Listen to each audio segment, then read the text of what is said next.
we're the credit card these are company, the or Indian my favorite one is calls. you have a DHL package and we need to get your information to This re-deliver it to your Indian house. calls. Hey Hey guys, guys, it's the Loud Guys. Today we are going to react to common tourist scams in the USA.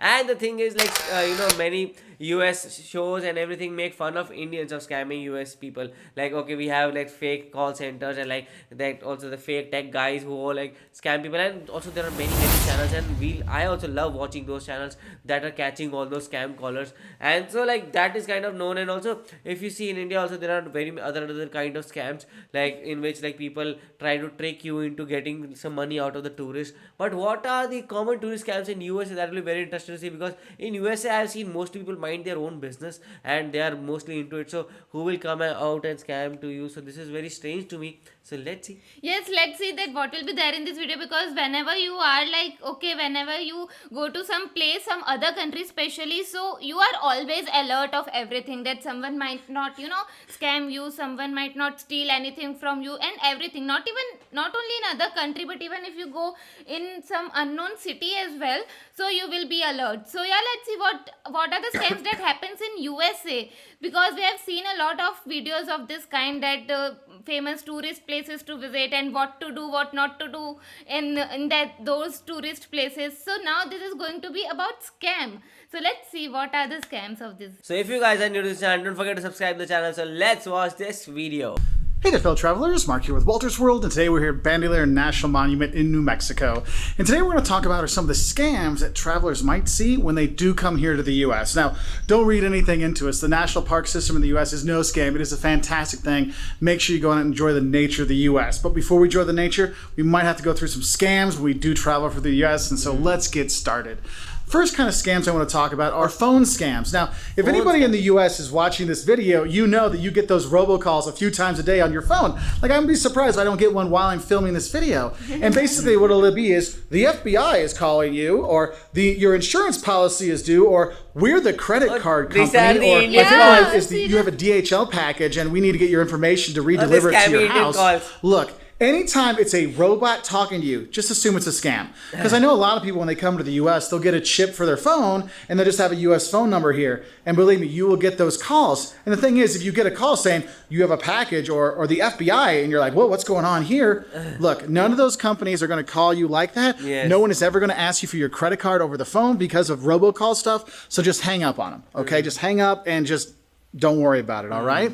And that kind of goes into another phone scam that you hear about sometimes at hotels, and that is the late night phone call to your room scam. And what happens is, like 11 o'clock, 12 o'clock, 1 o'clock in the morning, kind of phone call comes in from like, hey, we're the front desk. There's an issue with your reservation. We just need to confirm your credit card information. And of course, at 1 o'clock in the morning, you're half asleep. You're like, oh, okay, Nice. 1, 2, 3, 4, 5, 6. You read it off to them like, thank you very much. We got it all taken care of. Your reservation's confirmed. There's no issues anymore. Thank you, goodbye.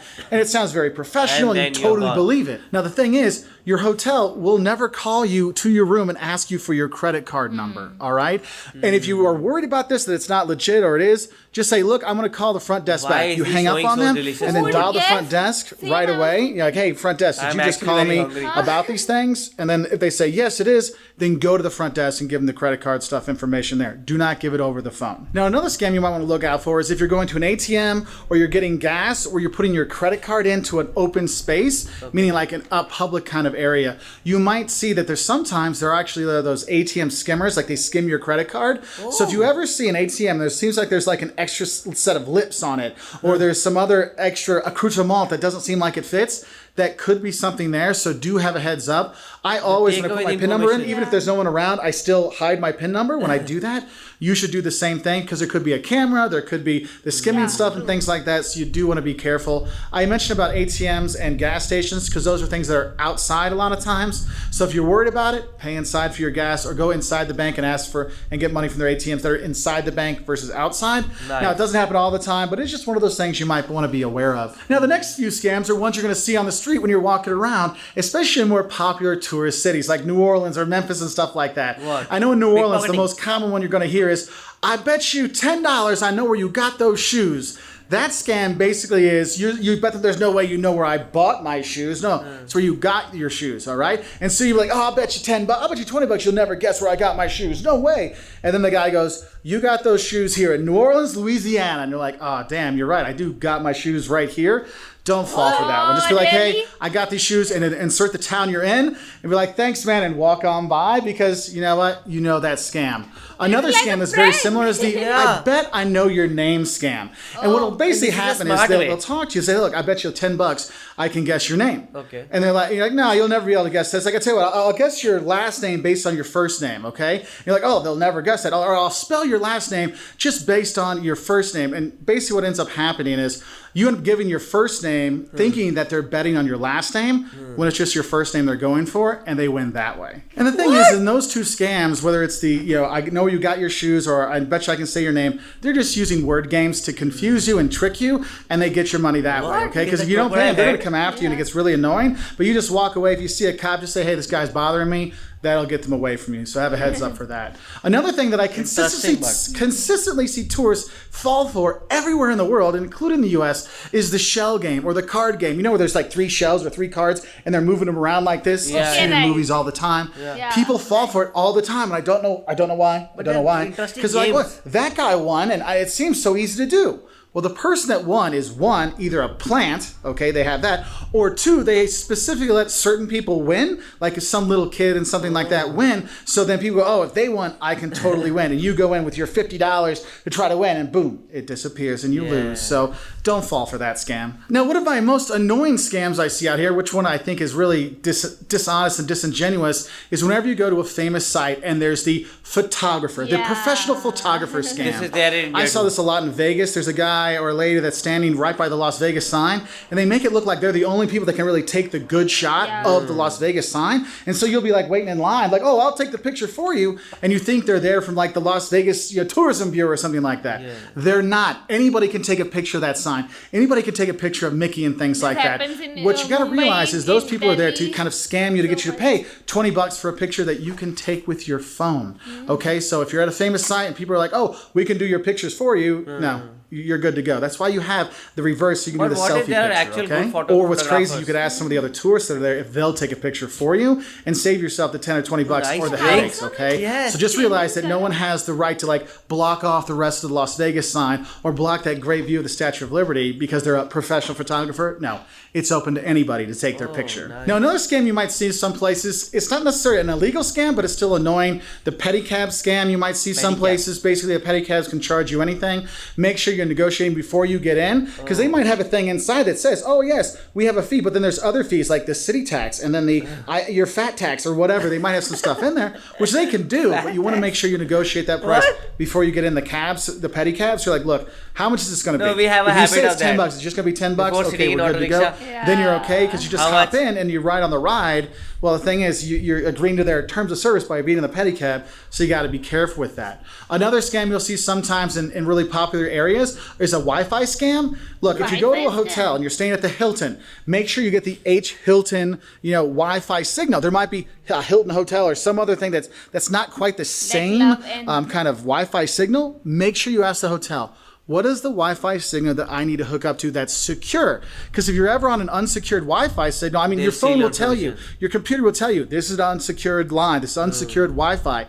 Anybody can steal that information. And if they set up a fake Wi-Fi signal and you log on to it, whatever you send, they can look over. So if you're sending your bank stuff or private emails or your credit card, they can get that. So do have a heads up and only do the secured site and get the passwords and all those things. Just make sure it's the right Wi-Fi that you think you're signing into. Now, another one which always gets me, which is kind of similar to the other photographer scam, this is the taking a picture with some famous person in some famous location scam. Whether it's Spider-Man in New York or some, the Terminator in Los Angeles or wherever, or Elvis in Vegas, they have people that are there like, oh, come take your picture with me, come on. And they're really, really good at this with little kids. Oh, you need to have a picture with Elvis and the little kids. Doesn't every little kid love Spider-Man? Of course they do. And they want their picture with them. And those people want to get paid for that picture. And if you don't, a lot of them can be really jerks about it too. It's because you take a picture like, hey, where's my money? I want my money. And they'll like follow you. So do have a heads up with that, because realize you're going to get with that person or that entity at some famous site, they're probably going to want you to pay. Now,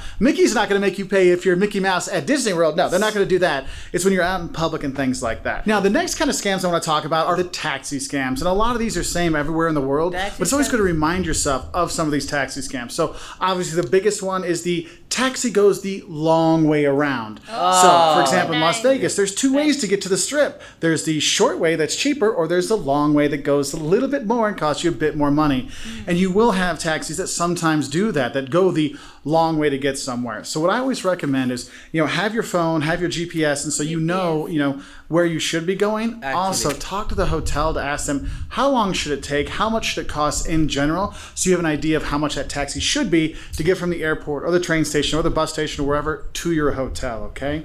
Another taxi scam you might see is sometimes they might zero out the taxi meter when you get there, and if you're not paying attention, it might be at $25. They zero it out and you're like, oh, it was 30. Wait, no, I thought it was 25. It said there. Oh, well, I already zeroed it out, man. Sorry. It's $30 here. Again, that's why you want to keep an eye on the meter, but also ask the hotel or ask how much it should be to take a taxi to that spot, just so you have a rough idea. I thought and then the last taxi one I want to talk about is the taxi driver forgets to get all your bags out of the bag scam. And this doesn't happen too often. It's something to pay attention to. It's especially if you've got a lot of people and a lot of bags. Well, the thing is, you fill up the back of the suitcase with 6 or 7 bags, and when they're taking it out at the hotel and putting it on the little trolley thing, you might forget one, or they might accidentally forget one in the car, and it's an honest mistake, because then if you catch it and you catch them, they're like, oh yeah, it's in the back, I forgot.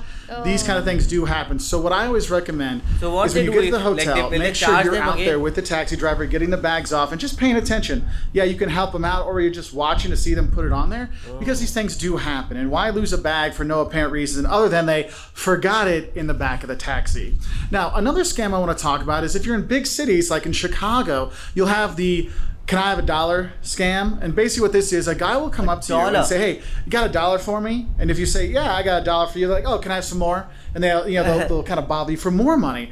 And the thing is, if you say no, like, oh, come on, you got $1. They do kind of harass you and stuff like that. Just say, no, sorry, man, I don't got any cash on me, just cards, and just walk away, because that is something you will see. Now, another scam you might see, and this is one you'll see more near bus stations and train stations, or actually in bus stations or in train stations, and that is someone will come up to you, ask you for money for a train or money for a bus. They're like, oh, I just need a couple more dollars to get my train to Milwaukee, or get my train to St. Louis, or my bus to Peoria, or my bus to Fort Lauderdale, or wherever. They kind of come with these destinations that are relatively close by, so it seems like it's more realistic. Oh, they could be taking a bus just a couple hours away. Oh, they could be just taking a bus from Santa Fe to Albuquerque, or the Railroader train from Santa Fe to Albuquerque. That sounds realistic. I'll give them that $10. And usually they're not expensive bus tickets or train tickets, because you're like, oh, a $10 train ticket? Sure, no problem. You give them the money that way.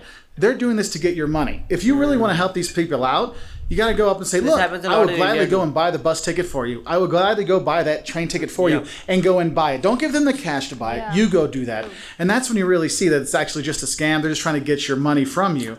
Because another scam you really have to realize is there are beggars that have really great sob stories, okay? Don't trust any of the sob stories. I mean, they'll write it on there, and they could say they're a veteran. They could say they're homeless. They could say whatever.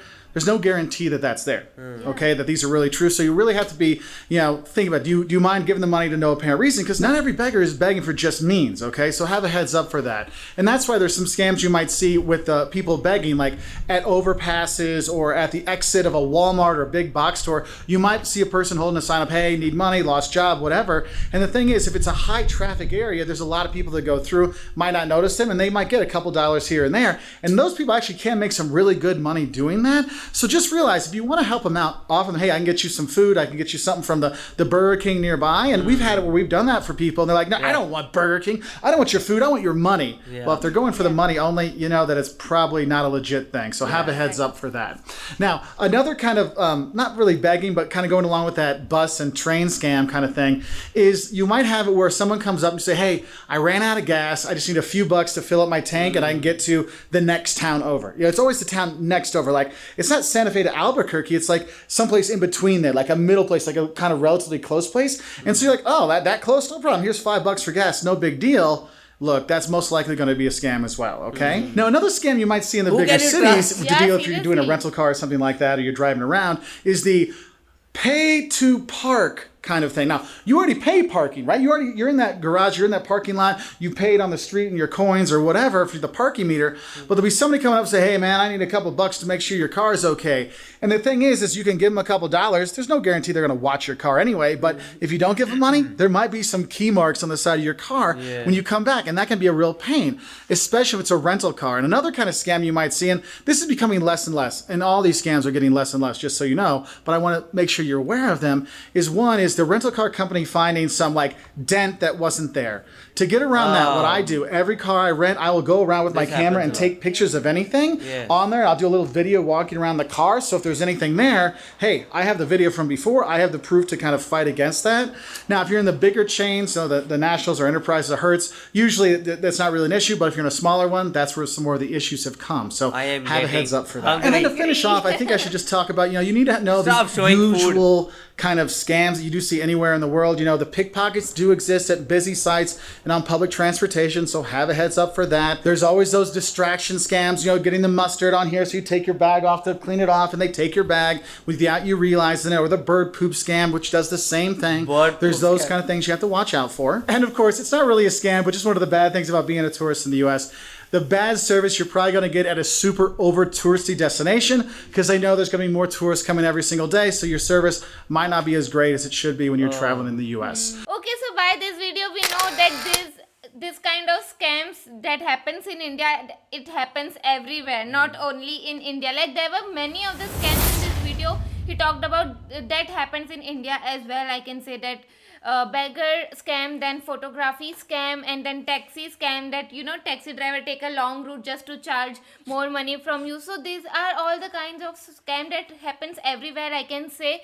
And yes, you have to be alert. And it was like, after seeing this full video, we are like, whom you can trust? Like he was saying that, okay, you don't pay to them, you don't listen to them, then whom can you trust? It's like, help nobody in this world. Seriously, there are so many scammers everywhere that you should not trust anybody, and you should have complete information with you only. So yeah, this was a helpful video. This was a knowledgeable video, I will say, because yes, some of the scams were like, okay, even this happens. Because I guess the second or third scam was only like, okay, I bet I know your name, I bet I know this shoes from where you bought this shoes. So this is really new. We were shocked after listening this. So yeah, but for that scam also they have some kind of tricks and they charge you. So yeah, this was a knowledgeable video. And actually, because if they bet on it and you are like, okay, I'll bet, you don't know about it, and then they know, because they know this is from the city only. And the other thing was like how like everything goes on, and I would say like Indian beggars are getting like advanced and advanced, because he said in the video that okay, American beggars are like these scams are getting less and less, but in India it is not getting less and less, it's getting increasing at a bit. And if you are a tourist and if you have ever visited India, you would have surely visited, because tourists, and that too white Americans or white people, are the best spot for beggars, because they're like they will surely give, and they're like they don't know how much, like 10 rupees, 20 rupees or 500 rupees is worth, and they will give us a good amount. And that's how they are making sure that okay, if we go behind them, they'll be like, leave this behind, and they'll just give us a $2-5 tip, and then it will be okay for us. So that's how they are. And even like he talked about, there was one scam where you can like, they ask you for money, but they are asking for some food, and they ask you for money for the food, and then they do not buy the food, and they just take you money. So in India, what they do is like, they are becoming even more smarter. What they'll do is they'll take you to that shop, they'll ask you to buy that food. So you'll be like, okay, I gave him that food that he wanted, but after taking that food, he will give that food back again to the shopkeeper, and you take the money from him. And that's how smart they have become. Even water bottles, like you give them water bottle, you see they'll go back to another shopkeeper and they'll sell that water bottle, and they'll take the money. So that's how smart they have become. So they are making a business out of it in a very smart way. So how did you guys find this video? Do let us know in the comment section below. So do like, share, and Subscribe to our channel. bye.